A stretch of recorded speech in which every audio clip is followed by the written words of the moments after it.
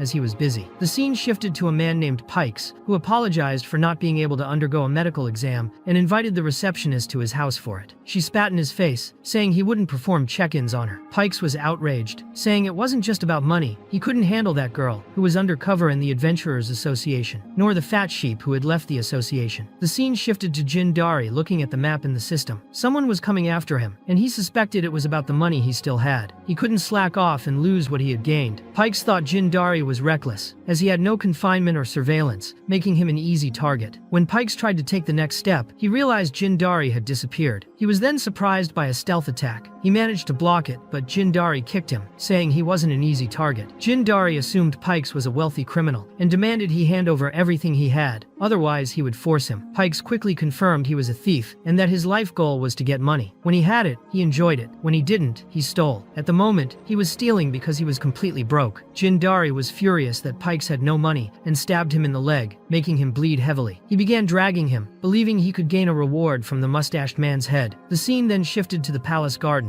Anna was serving some tea in her cup, drinking with the Black Dragon and Selena, but the cup was so small he simply couldn't enjoy it. He wanted to know if he could participate properly with the girls, as it was unbearable for someone his size. Selena, along with the elf girl, didn't like him complaining at all, but he saw no alternative other than to drink the tea that way. Jin Dari returned and informed His Majesty that he had completed the mission, bringing Pikes with him. Seeing the two girls glare at him, he became slightly frightened. Patunok wanted to know why Jin Dari was there, and if he had completed the mission. Jin Dari confirmed he had, and brought a thief to the royal palace as a bonus. He handed over the money he had, and the Black Dragon couldn't understand how Jin Dari had the audacity to do that, becoming very angry, thinking the young man was trying to rob him. But Jin Dari revealed he was completely innocent. Crying and kneeling, he explained that he had assumed he would receive 5,000 gold coins, but the damned guild had taken 5% of the reward, which was why he delivered that amount. Patunok realized at that moment that such a thing existed, as he himself had created the rule to deduct deduct 5% as management fees, and in the end, those 5% went into his own pocket. Now he understood the whole situation, and no longer blamed Jin Dari, who was relieved by the Black Dragon's mercy. He was truly moved and cried a lot. Patunak wanted to know if Jin Dari thought the 5% fee was inappropriate. Jin Dari, trying to give an emotionally intelligent response, declared that it was true exploitation, saying that whoever created the rule only cared about making money. At that moment, he fell from his horse figuratively, not realizing that Patunak himself was responsible for the fee. Jin Dari even dared to say that whoever invented that rule should be dragged through the square and have their head removed. The Black Dragon wanted to make sure that was really what he thought. Jin Dari, very foolish, confirmed it eagerly, believing His Majesty's expression was calm and that everything had gone well. Suddenly, Patunak threw a sword to Jin Dari, who didn't understand what the dragon meant. Patunak clarified that he was the one who made the rules and wanted Jin Dari to come and cut him. After a while, Jin Dari left, devastated, as he had lost all the coins he had for insulting the Emperor himself. He didn't even want to imagine that he could have lost his wife's money, but he still thought the Black Dragon was very generous, as completing another mission would reward him with gold coins. Meanwhile, in the palace garden, Patunak informed Anna that he had things to do and said goodbye. He headed to the underground palace, feeling almost relieved to have escaped the tea party. He wanted to see what could be improved in the system, and was willing to hear recommendations, and there were no shortage of improvements to be made. Patunak wanted to know how many system points he would have to spend on each upgrade, but the system charged more than 6 digits, which naturally infuriated the Black Dragon. He wished there were a consumer association to report the system for abusive point charges. In the end, he asked the system to initiate the transformation, and, of course, he began to feel intense pain, rolling all over the place. After that, the system showed that repairing the Obsidian Plaza dungeon would cost 10,000 points and asked for his permission. Patunak was furious that everything required points, but in the end, he authorized the repair as there was no alternative. Next, the scene shifted to the Dark King's chamber, where Patunak reviewed the available abilities. His connection with magical creatures had improved, granting him access to shared vision, allowing him to see what his subordinates saw. Additionally, he had acquired mind control, enabling him to consume mental energy to fully possess a magical creature's body. The energy transfer involved his soul, moving into another magical creature's body within the range of his spiritual connection. Now he possessed nuclear breath, an extremely destructive attack that required great caution. He also acquired an ability called Sticky Burn, which made his fire breath adhere more to enemies. Additionally, the radiation from his breath generated radiant energy, causing secondary damage to any living being and everything around. His breath could now reach 6,000 degrees Celsius, and he had to be very careful. However, he didn't like the limitations imposed by nuclear breath, as it meant he could no longer breathe fire joyfully all the time. Then he realized his chair was melting, and asked the system what the hell was happening. The system explained that it was a result of his body's natural nuclear emissions, which caused the ambient temperature to rise exponentially. The system's advice was to switch to armor that could better handle radiation, otherwise he would end up killing everyone around him just by being present. Patunak obviously didn't like having to change again just to adapt and coexist with others, but he decided to make the change. However, it wasn't very beneficial, as his mobility was greatly reduced. The system then recommended spending 10,000 points to strengthen his muscle cells and increase his movement capacity. In the end, instead of helping, the system made everything even more complicated than it should have been. He hated the fact that he had killed so many players just for the system to empty his pockets at once. He realized he couldn't move properly, which was already a problem for eating and sleeping, so he thought it better to transform again, enduring another moment of intense pain. The kobolds heard the screams and became worried about the commotion. The scene shifted to the Grand Hall of the Black Dragon, where the poor creature was practically foaming on the ground from so much pain. The system tried to speak to Patunak again, who was already expecting the worst. The system warned that although he now had radioactive breath, his mouth had not yet evolved enough to withstand it properly. Seeing that, Patunak believed his mouth could explode if he tried to use the new breath. The system even had the audacity to present this as an advantage. Exhausted, Patunak made it clear that it would be better if the system warned him of the disadvantages before pushing certain upgrades, as some came with extremely heavy drawbacks. In the end, he had only one more question. He wanted to know if there was anything else to strengthen after the mouth. The system finally confirmed that there would be no more problems, but to adjust the mouth, it would be necessary to modify energy storage cells and install a uranium absorption valve. Finally, hearing that there would be no more problems made Patunak a little calmer, and he authorized the modification, although he still suspected that the system suggested the nuclear emission modification just to make him spend spend even more points. In the world of will, Patunak thought he should first check the new characteristics of the swarm will, which was now at level 2. He looked and saw Jindari, who was in Andalus talking to the leader of the Dark Orcs. Jindari was showing a paper stating that His Majesty had ordered the deployment of 50 Dark Orcs to assist him in bandit research, also recommending that the leader himself come along. But the orc leader simply did not react. Jindari became frustrated and began waving his arms, trying to see if the orc would move. What he didn't know was that the orc was under the Black Dragon's mental manipulation.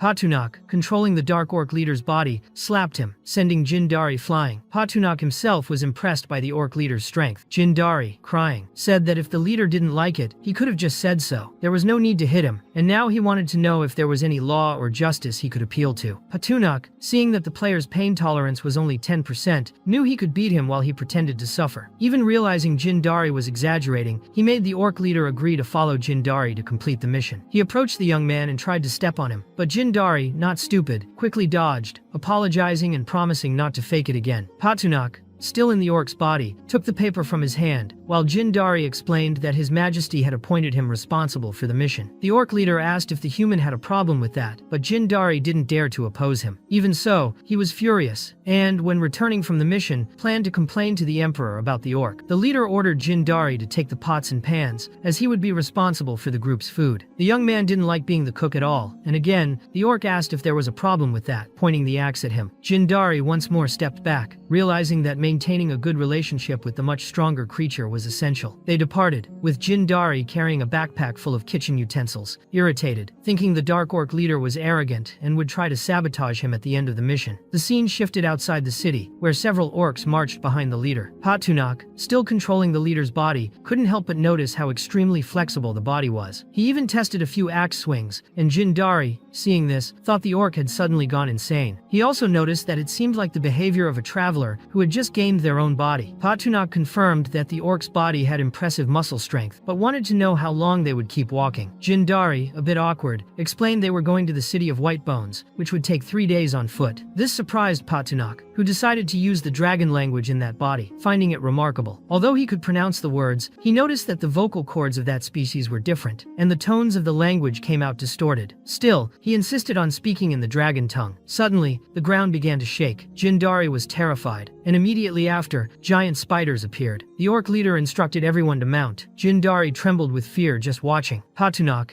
irritated, wanted to understand what was happening with the human. Jindari, completely nervous, explained that he was terrified of spiders. As expected, Patunak, being cruel, commanded the spider to launch a web that wrapped Jindari like a mummy and carried him away, increasing his terror even more. Suddenly, the scene shifts to the outskirts of Whitebone City. A man named Coriel was stretching, anticipating another intense day. He was the leader of a gang of thieves called Greywind. One of his henchmen was dragging a chained girl carrying a plate of food. She didn't look happy at all. The henchman told the boss that it was mealtime, but the girl was walking too slowly. He pulled the chain and warned that if she kept hesitating, the boss might turn her into sausage. Frightened, she balanced the tray on her head and begged the boss to eat. At that moment, the henchman asked Coriel where they should go to make money. He mentioned hearing about a new group of refugees near the city of Bangor and wanted the boss's opinion. Coriel knew the brothers were complaining about the lack of food, so he decided to gather supplies for these people and resolved that they should head to Bangor. Then, he told the blonde girl, who was treated as a slave, that she hadn't made a good meal and that it was too salty. He decided to take her as an extra on that trip,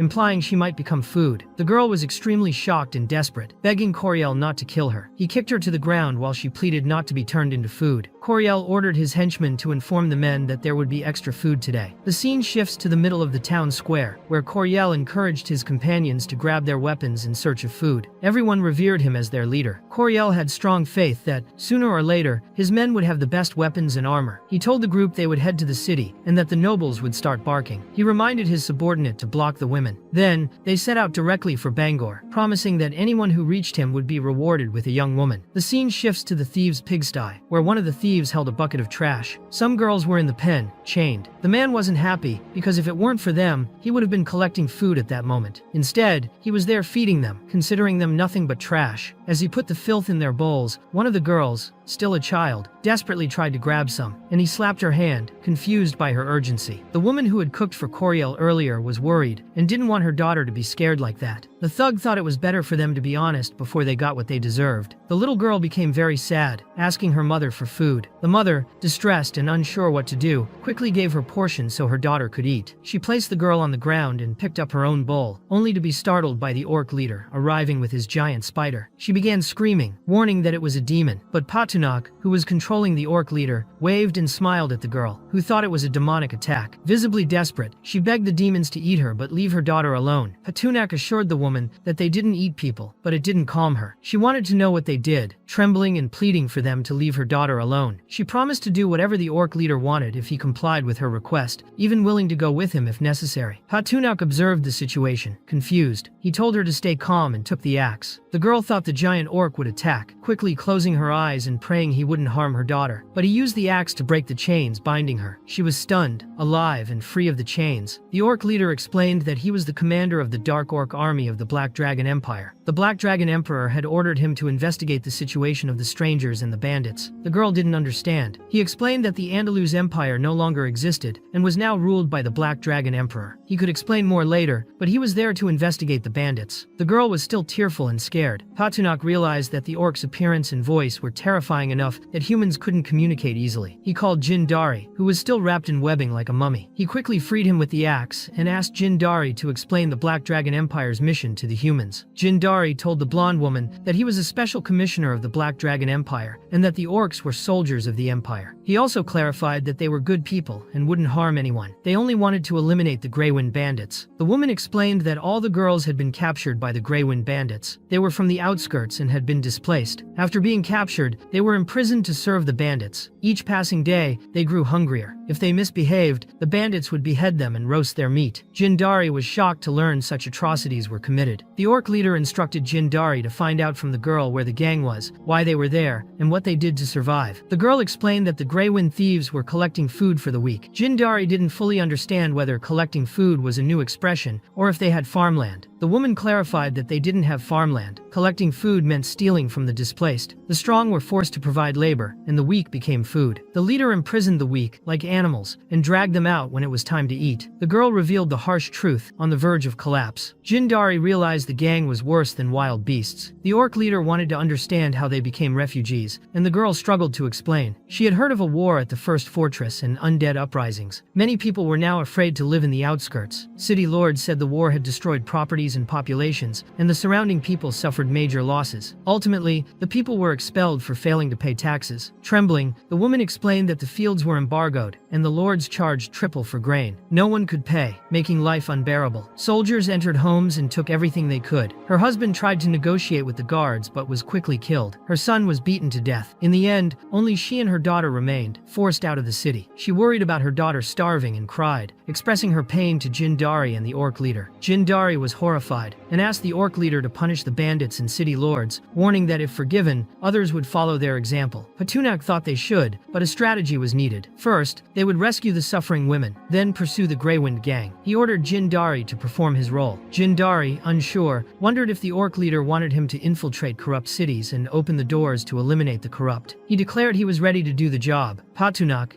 in the orc's body, grabbed the pots and ordered Jin Dari to cook a proper meal for the starving, weakened women. The army was also hungry, so there was much to do. Jin Dari pledged to use his skills fully but was irritated, as he was an RPG player and couldn't understand why he was in such a situation. Human rights were far from consideration. The orc leader informed that His Majesty was producing high-quality equipment. While cooking seemed trivial, it was crucial for the army. Jin Dari pretended to agree and eagerly went to prepare a good meal for everyone. Patunak found Jin Dari insignificant and lacked patience. One orc soldier encountered a bald man, terrified and begging the orc leader to let him go, claiming he was just a refugee. The women insisted he was a gang henchman. Desperate, he begged them not to expose him, but one kicked him in the face, proving he withheld food from them. Patunak, controlling the orc leader, ordered the man burned, which they did. Jin Dari arrived with a roasted chicken, excited, only to see the orc leader roasting the man, shocked and wondering if they would actually eat him. The orc leader demanded the bald man reveal the gang leader's identity and the number of thieves. Kuririn had grass in his mouth and couldn't speak. Patunak assumed he was hiding information, but Jin Dari clarified that the gag prevented him from answering. Once fully roasted, it would be too late. The orc leader removed the gag and the bald man screamed that their leader was Coriel, and that he had about 5,000 thieves. He asked permission to leave, promising to reveal everything he knew, but the leader gagged him again, noting that 5,000 thieves could yield many system points. The scene shifts to the Black Tower, where the lord of the town, known as Count Reginald, was calmly eating. He believed this was how a noble should be served. Seated at a large table with a beautiful maiden dancing, he was surrounded by several men who wished him a long life for having brought a magnificent feast, calling him very generous. Reginald made it clear that all of this was only possible thanks to the contribution of everyone present. After all, they had pressured the commoners to pay their taxes, which allowed them to enjoy that meal. One of the soldiers remarked that everyone who couldn't pay taxes should be expelled from the town, but Reginald disagreed. He said that wasn't enough because they still needed the commoners to keep producing. In his view, they should expel only those who produced little. That way, they would pressure the weakest, which would make managing the plebs easier. Reginald showed no intention of changing or of giving up his cruelty. He recalled the attack on the first fortress, when a mysterious army had sparked a revolt of the undead. It was then that the lords began to accumulate wealth, and with supplies always arriving, no one feared running out of firewood. The soldiers considered Reginald very wise for his reasoning. The scene changes to the streets of the Black Tower, where soldiers dragged some poor people away, claiming they generated no value for the noble, and therefore did not deserve to remain in the town. They hurried the suffering people, making it clear that the last one to enter would die. An elderly gentleman, unable to move quickly, was brutally struck in the back as an example. His son, still a child, cried while the father begged him to go to his uncle. With tears in his eyes, the boy rose and vowed that one day he would avenge his father. The scene changes again. The boy arrives in Bangor and is surprised to see people being expelled. He realizes that Bangor was like the Black Tower and understands that the town also belonged to Count Reginald, though he didn't know whether his uncle was still alive. Looking among the people, he cannot find his uncle and assumes that, if he were alive, he would be inside the town. He decides to go in search of him, but spots some figures above. Soon they descend on horseback, frightening the boy as they reveal themselves to be bandits. Coriel introduces himself with his group. They say they belong to the Greywind gang and tell the boy he got lucky. Coriel proposes a game, a 100-meter race with groups of 50 people. The first 10 would join the gang as powerful and honored bandits. The last 10 would be turned into feed. The remaining 30 would become slaves. He orders everyone to run for their fate. As the race begins, everyone runs desperately trying to stand out, while the Greywind gang amuses themselves with the suffering. The scene shifts again. Coriel notes that the day's harvest had been excellent and that they'd have resources for at least a week. His subordinate asks whether they should camp outside Bangor, since it was already late and everyone was hungry. However, Coriel thinks it better to return, because Bangor's guards were not blind. That night, while riding, Coriel smells a strong scent of roasting meat. Not understanding the source of the aroma, he decides to investigate. He had returned to the place where he and his gang used to stay. He found the smell of roasting very strange and quickly sent someone to check on the women. One of the henchmen then reported that they had escaped. Before he could react, the henchman was surprised by the orc leader, who appeared behind him and cleaved him in two with his axe, as if he were a loaf of bread. The thieves immediately began to shout that there were monsters around. Coriel disliked the shouting and wanted everyone to calm down the way he had taught. Seeing one of his men flee, he attacked him with his sword, outraged at the idiocy of more than 5,000 strong men running from a few orcs. One of the thieves, ugly as Chucky, agreed with the boss and encouraged the others to fight. Thus, they stopped fleeing and charged at the orcs, determined to show what the Greywind gang was capable of. However, Patunak, controlling the orc leader, knew that dealing with the bandits would not be easy. He preferred to end it quickly before any gap appeared. He leapt with a force that made the ground tremble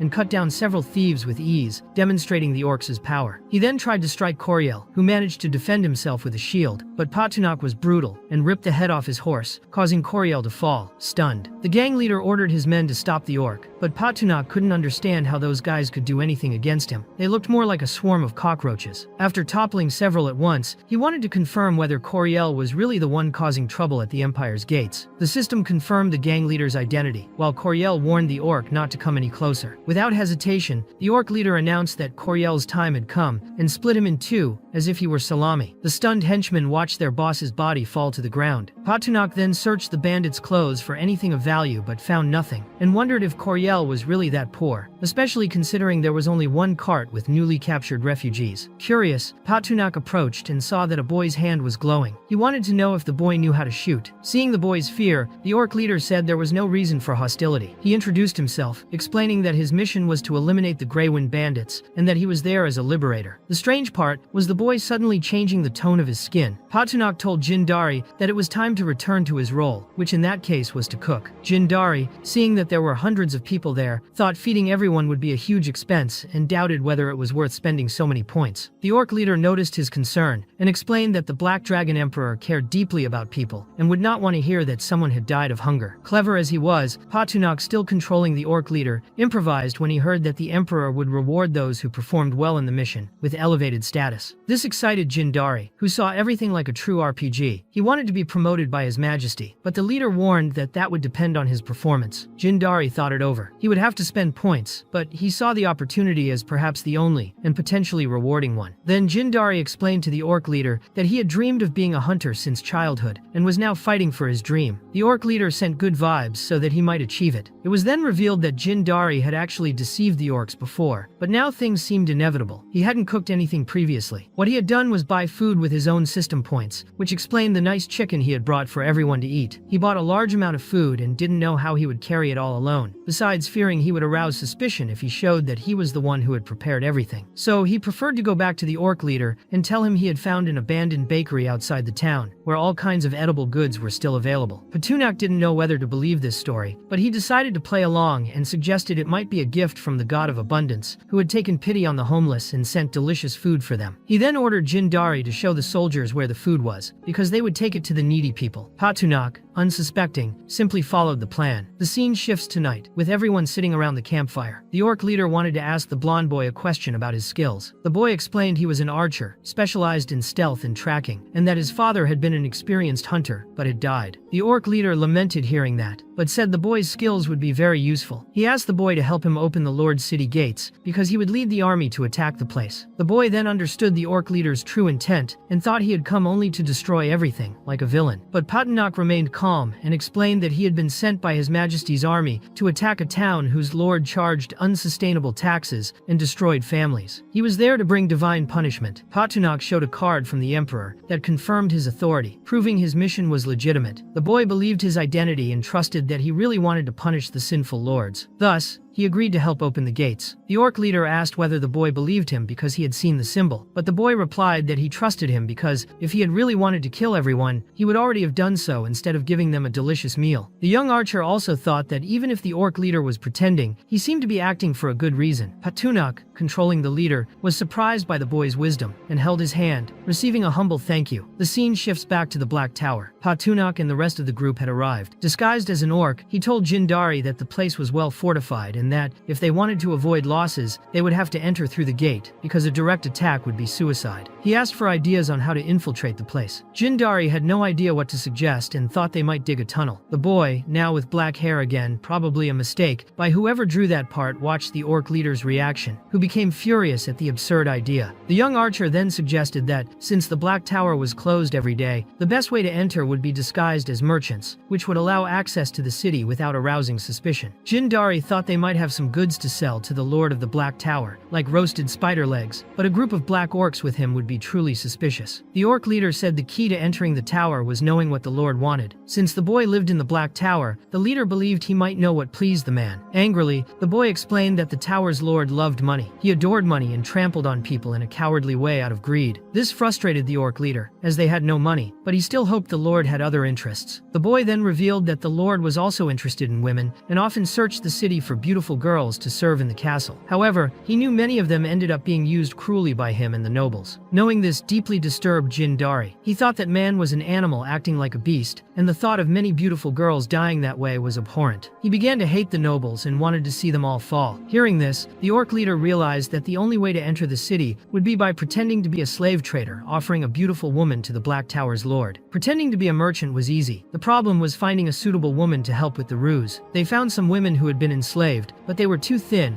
and thus considered unattractive. In the Black Dragon's view, beauty had nothing to do with thinness. The boy agreed they could use this plan, but he also didn't know of any suitable women. However, looking at Jindari, he began to think he seemed like someone who had lived a luxurious life since childhood, hadn't been exposed to much sun, and had good skin. If he wore a dress and a wig, perhaps he could pass as a beautiful woman. The boy then informed the orc leader that, even without a woman among them, they could create one. Patunok didn't immediately understand what he meant, until he began looking at Jindari with a mischievous expression, the same one the boy wore. Jindari was completely confused. When the situation was explained to him, he immediately refused, saying that it absolutely could not happen. Patunak, always shrewd, wanted to know if Jindari was serious and said he might have to report this attitude to the Black Dragon Emperor, as it seemed Jindari's desire to serve the Empire was not greater than his own ego. Jindari felt embarrassed, tried to explain, and declared that he was willing to sacrifice his honor for the great Black Dragon Empire. He asked the orc leader never to doubt his loyalty. Thus, he accepted to carry out this damn task. The scene abruptly changes to Jindari, completely transformed. He really looked like a woman, even surpassing a real one. He was embarrassed by the fixed gazes of the boy and the orc leader, and asked both to stop staring. Both had fallen under the siren's charm. The boy remarked that the role suited Jindari perfectly, showing a somewhat exotic taste in romantic interests. Jindari, already yielding, admitted that he also believed it and, in his thoughts, felt that as a queen, his confidence shone. Patunak observed carefully, thinking the appearance was good, but still felt something was missing. He asked them to wait a moment, grabbed 2 watermelons, and returned, explaining that Jindari just needed to place them in the right spot and everything would be fine. Jindari thought the fruits were too large for a human body, which made sense, but Patunak, being a black dragon, perceived dimensions very differently. Using magic, the orc leader positioned the fruits where he thought appropriate. He explained that people liked what was big, and the bigger, the better. This sounded strange, and he even asked if the boy agreed. Embarrassed, Jindari nodded. Then the leader asked if the boy knew how to ride a horse, and the boy replied that he had not only learned to hunt with his father, but also knew how to ride a horse very well. He mounted the horse, while Patunak wished him good news and a safe journey. The boy tried to reassure him, saying the gates would be open in less than half an hour. The scene shifts to the gates of the Black Tower, where Captain Paul and his subordinate were informed of a carriage's arrival. They had no idea who it was, as the tower was forbidden to everyone. Disguised, the boy introduced himself as a slave trader, claiming he had brought a beautiful woman to offer to the lord of the tower. He declared that the woman was a true Patel and expected a good price for her. Paul asked where he came from, and the boy replied from the city of Bangor. Paul then ordered the carriage opened to inspect the woman, but the boy tried to evade it, saying it was not a good idea, as the woman should be offered directly to the lord, who might get angry if he saw her face at the gate. Paul lost patience and threatened to order the archers to attack if he did not obey. With no alternative, the boy opened the carriage, revealing Jindari disguised as a woman. The guards were stunned by such beauty, completely captivated by this astonishing woman. Smiling broadly, they found her simply phenomenal. Seeing the mustached man trying to make a good deal, Paul ordered the gates opened. The boy looked at Jindari and realized there would be no time for the dark orcs to enter through that space, so they would need another way. He asked Jindari to draw attention, as he himself would open the gates. Jindari, unsure of what exactly to do, decided that since he was dressed that way, he needed to finish the job quickly. He then shouted for help, claiming he was about to give birth. Paul and his subordinate were perplexed, unable to believe what they were hearing from the carriage. The subordinate thought they should go down to check. It was at that moment the boy found the opening he wanted. He leapt and landed atop the wall. Nobody understood what that traitor was doing. Paul shouted for him to be caught, but before anyone could react, the boy used his sword to quickly knock down 2 soldiers. Revealing his true identity to Paul, the boy, hand on the lever, showed that the captain had arrived too late. Paul panicked as he saw him opening the gates, while the orc leader realized the gates were open and summoned his army to enter. The boy locked the lever with one of his swords, preventing the doors from closing for a while, and fled. Paul swore he would end the boy's life. Trying to free the lever, he attacked with his sword, which broke in half. Paul fell to the ground, feeling his dignity crushed along with the impact. Worried that the Lord might discover the gates had been opened, he feared for his own life. The only way to close them would be to climb to the top and cut the rope holding the stone mechanism. Desperate, he began climbing, complaining about the craftsman for not building a ladder. Still, he was willing to risk his life to fix it. Upon reaching the top, he prepared to cut the rope, but was struck by a spear and dropped his sword. He realized monsters were approaching the city. The subordinates began organizing to protect the Black Tower. One of the guards noticed that they were real demons and ran to sound the horn to alert the Lord. The orc leader saw this and ordered the sentinels eliminated before they could warn anyone. The orc army hurled their spears with precision, killing the soldiers before they could sound the horns. Even so, other guards arrived to defend the tower. The orcs began the confrontation. One soldier spotted Jindari in the chaos, not understanding what he was doing there, thinking he was a ghost. Desperate, he tried to defend himself, but Jindari knocked him out with a watermelon. He silently thanked himself for having such an effective weapon at that moment. The scene shifts to the interior of the Black Tower, inside Count Reginald's residence. Lying among beautiful women, he was called by name while the narrator commented that the artist must have been drunk again, as he changed Reginald's appearance once more. Reginald awoke, startled, saying he had already warned never to be woken up that way. The women tried to calm him. A hesitant subordinate informed him that the city was being attacked by demons. There was a breach in the walls, and the soldiers were unable to contain the orcs. Reginald was shocked by the news but tried to remain calm. He reassured the women, saying the soldiers had only made a slip by letting some enemies in. He believed it would be easy to defeat the creatures. tortures. He ordered everyone back to bed and tried to sleep a little more. Soon he went to the center of the room, where several soldiers were, demanding to understand what was happening. The soldiers trembled as they explained that the walls had already been breached by a horde of orcs, and that many of their comrades were dead. They revealed that they could not stop the invaders, and that the orcs had already entered the city. Reginald could not believe what was happening. He did not expect orcs to be trampling the lands of Andalus and wanted to know how many were there. The soldiers estimated around 40, each 3 meters tall, wielding enormous axes and 2 tusks protruding from their mouths. Reginald recognized those tusks as the trademark of the Imperial infantry, but did not understand how they had arrived there or why. Still, he believed those orcs could not be strong enough to defeat his soldiers. He ordered his sword brought, wanting to see who dared attack the Black Tower. To him, the orc army was nothing but dogs and chickens, so he encouraged his soldiers to go along with him. Outside the tower, Reginald realized that a few orcs had already caused immense damage. Even so, he advanced against them. Patunak saw through the system that Reginald was level 29, 3rd order, and not as weak as he had imagined. He did not expect to encounter the lord of the city so soon, but without ceremony, blocked the attack with his axe. Meanwhile, in the dungeon, the black dragon snored heavily, and Anna worried whether he was cold or something. The blow was serious. Reginald's sword was so powerful that it destabilized the will link of the swarm that Patunak controlled. Reginald made it clear that the orc leader should not underestimate the heir of House Kurtuva, but Patunak,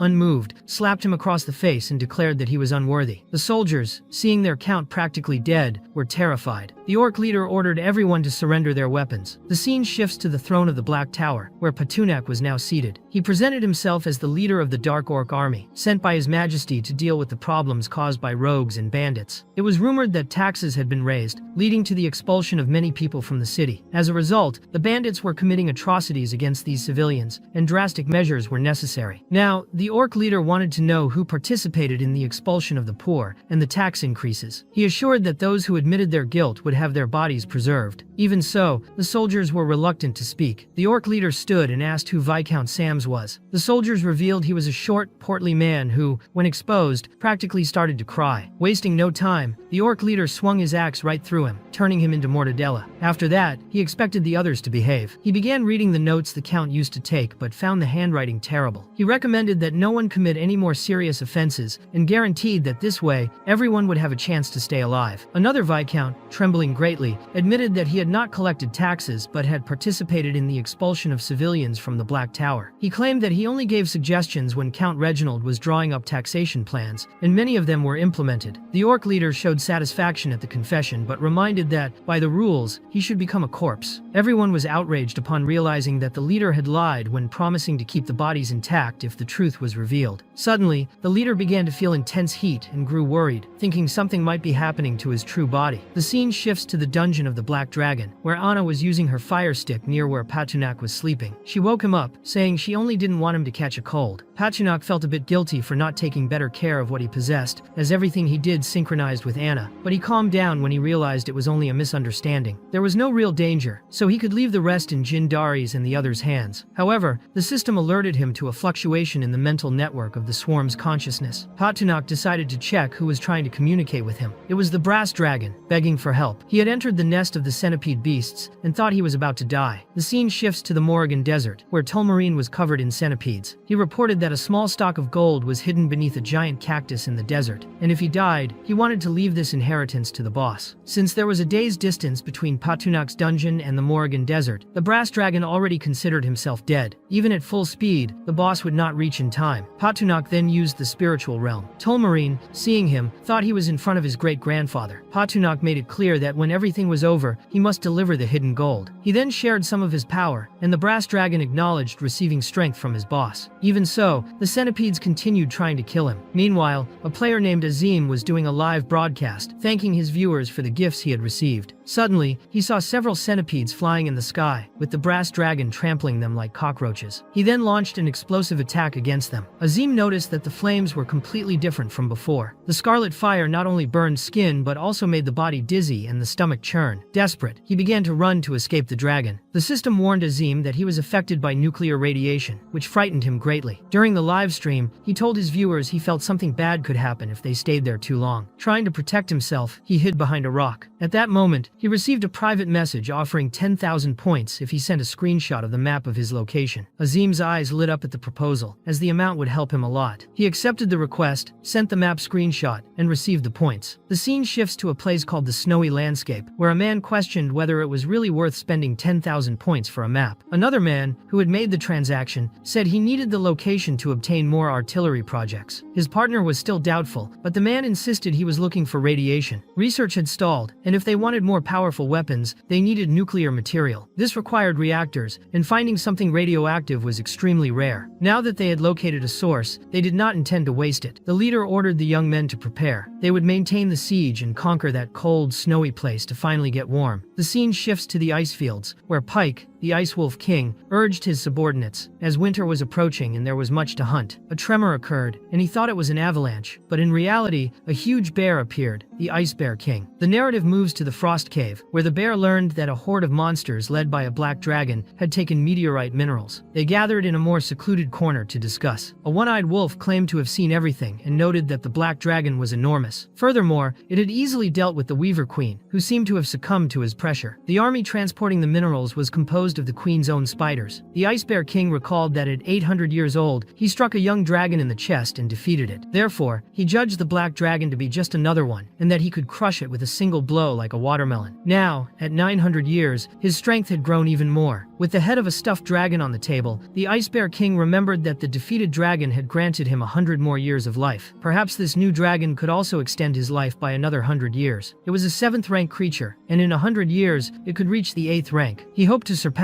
the limit of the Icebone tribe and live up to 1,500 years. If he continued to grow, he believed he could kill even stronger dragons, extend his life, and almost become a demigod. Wanting more information, he asked Pike where the black dragon had gone. Pike revealed that the dragon was at war with the human empire and had seized the meteorite mines to supply its fronts with new equipment. The Ice Bear King understood that the black dragon was not foolish. However, he considered the human empire a small country, easy to dominate. Still, he knew that for a dragon it would be a challenge. Therefore, he wanted to understand the defensive class of that dragon. Pike did not understand where the Ice Bear King was going with this, but confirmed that he had seen the black dragon march with its monster army to the territory of the human empire, where they apparently lived in peace. The Ice Bear King had not set foot on the continent for many years and did not know if things had changed. He could not believe that dragons were living in peace with humans, so he ordered Pike to prepare his people, for they were going to battle. Everyone, including the Ice Giant and the Snow Maiden, would be notified, and the Snow Demon army, along with others who did not want to be exterminated, would don their armor and follow the king. Pike immediately organized everything and departed for the highest snowy peaks to issue the call. The Ice Giant, the Snow Maiden, and the Liches heard the call and quickly gathered. The scene shifts to the Morrigan Desert, where Patunak had defeated the entire centipede beast family, ending the lineage title and gaining 500,000 points. However, he realized this was a rare title and did not expect the system to hide something like this. It began to get cold,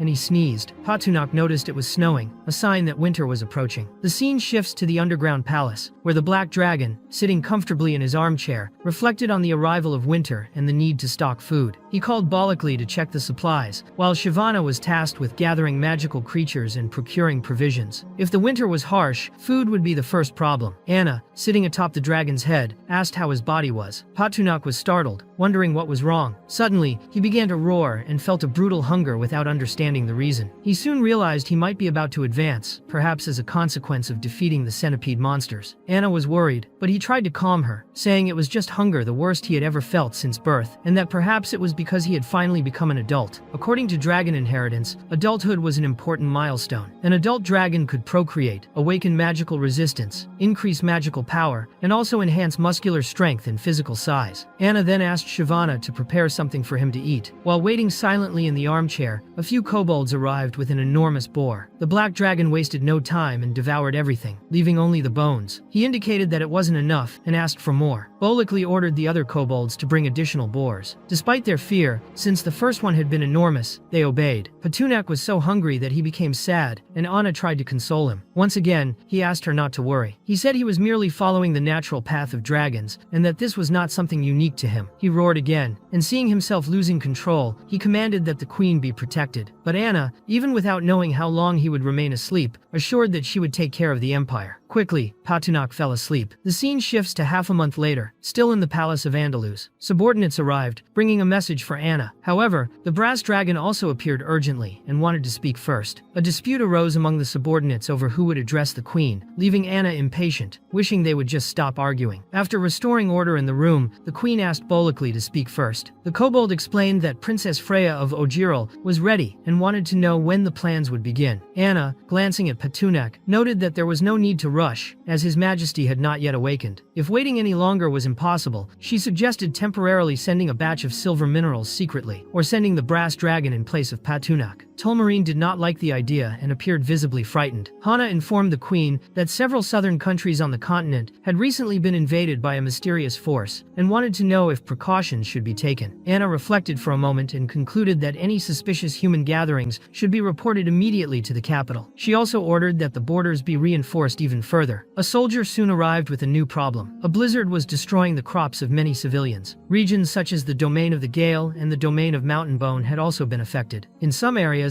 houses were completely buried by the snowstorm, which alarmed Anna. She ordered Bolekli to send emergency aid, though she knew nothing could be rebuilt until the storm passed. Additionally, there was the matter of the potatoes. Bolekli reported that they would be fully ripe in at least a week, but was unsure if there would be enough time to help the people of the domain of the Gale and Mountain Bone until then. Anna realized they could not wait another week. The people would not survive that long in the blizzard. She began to wonder what Patunak would do if he were awake. Then she asked Bolekli what magical creatures usually did when they had no food. The kobold replied that they generally stole from weaker tribes or humans. Anna considered the proposal surprisingly practical, and now wanted to know whom they could raid. They needed to find a large supply to sustain the entire city. The scene shifts to Anna and Bolekli analyzing a map. The only nearby countries were Ojiril and Arelin. Ojiril, being an island with few fields, probably did not have much food. Raiding the border towns of the Arelin Empire seemed the best option. She ordered Bolekli to gather his group and begin operations, but quietly. The queen did not want, under any circumstances, to draw the attention of the Arelin Empire. Finally, she sighed in relief as everyone left. She looked at the black dragon, wishing she knew when he would awaken, as she was already exhausted from handling the Empire's affairs alone. The scene shifts to Pike, who was showing the Ice Bear King the border of Andalus. He believed they would reach the capital in 1 or 2 days. The Ice Bear King only hoped that the black dragon would abandon his destiny and die obediently in his hands, showing that he was egocentric and only thought of himself. The scene shifts to a tavern, where the two young men were talking about the black dragon and when he had taken control of the city of Andalus, but they could not understand how a gigantic dragon could simply hide. They doubted how a dragon of that size could live in a city, and also found it impossible that he could be king in the palace. But there were also rumors that adult dragons could transform into humanoid figures, and perhaps the black dragon could blend in with the crowd, although the young man believed dragons hated staying in human form. Outside the tavern door, ice dominated everything. The scene shifts to the streets of the capital, where the Snow Maiden was attacking and freezing several people. Hana saw all the commotion and quickly ran to inform the queen that a group of magical beasts had suddenly appeared in the Silver Moon mountain range and was destroying a village, heading toward the royal city. Anna was genuinely furious. The biggest problem was that the black dragon was still asleep and more vulnerable than ever. She declared that everyone should protect the king at all costs, so she ordered Hana to gather all the leaders of the magical creatures and assemble their armies to prevent anyone from approaching the castle. After Hana left, Anna pleaded for the black dragon to wake up soon, as things were getting serious. As she was about to leave, Patunak opened his eyes, but she did not notice. Outside, Anna could not see the kobold leader and asked Hana where he was, but Bolekli had left with his group to collect food and supplies. Thus, their combat force was reduced. Anna then explained to the magical creatures present that they could not allow any threat to enter the kingdom, and her subordinates felt encouraged to obey. Anna began to take action. Selena warned the queen that the snow monsters seemed endless and kept appearing, and she no longer knew what to do. Anna made it clear to Selena that they should continue advancing. She resolved that she only needed to hold out until Patunak awoke. However, the Ice Bear King appeared behind Anna. Selena warned her just in time, and Anna managed to dodge the attack, while the Ice Bear wanted to know where the black dragon was. Anna did not respond and wanted to understand the reason for the attack on the capital, but he ignored her completely and declared that all he wanted was the black dragon. If anyone delivered him, he would let everyone live. Anna saw no way to do that. The scene shifts to the palace's living room, where Patunak was awake and wanted to know where Anna was. The noise outside caught his attention. A human, incredulous, commented that they had been searching for the black dragon for a long time and that he had been hiding in the palace. Then the human grabbed a rocket launcher and fired toward where Patunak was, causing a massive explosion that worried the girls about the Black Dragon. The Ice Bear King wanted to understand who had attacked the dragon, as he had not ordered such an act, but those with him claimed they had done nothing. Suddenly, they saw Patunak, who was much larger than the Ice Bear King himself, and the bear was shocked by the immense aura Patunak radiated. But Patunak looked different. He had a human appearance. When the dust settled, the king could see him clearly and sneered, thinking he was just a human. Seeing this, he was ready to send him to hell, but Patunak quickly grabbed the bear's paw as if it were nothing. The Ice Bear King did not understand what was happening, and began to suspect that the Black Dragon was not ordinary, wanting to know who this being was. Patunak could not understand how the bear dared to try to devour him without recognizing him. The bear wanted to know if he was the Black Dragon, so Patunak threw the giant bear into the air as if it were cotton, and said that he had finally guessed correctly. Then, Patunak leaped and struck the bear with full force. Bleeding and trembling on the ground, the bear no longer thought Patunak was just a 5th-level dragon, but a human Empire-level monster. He had no idea a young dragon could compete in strength with a renowned bear like him. He was shocked that the Black Dragon had managed to injure him in an instant. Patunak warned that this was an opportunity the Ice Bear King had failed to seize. The bear was shocked as Patunak approached with incredible speed, already preparing an attack with his fire breath. The strike hit at point-blank range, burning the bear's face and knocking him to the ground. Patunak had killed the Ice Bear King as if he were no threat at all, and this obviously increased the dragon's exposure and his legendary status. The scene shifts to the palace ruins. Anna was desperate, thinking the Black Dragon was among the debris, but after generating an immense aura, Patunak placed his hand on her shoulder and said he was nearby, leaving her very surprised. She quickly hugged him, even without being certain it was really him. Selena took the moment to hug him as well, glad that the emperor had not died. In the end, Patunak enjoyed being appreciated by the girls but was not entirely happy, as the palace would have to be rebuilt, and reconstructing something already built and destroyed was very tedious for him. However, Anna tried to see it differently, thinking it was no problem to start over. Selena agreed with her.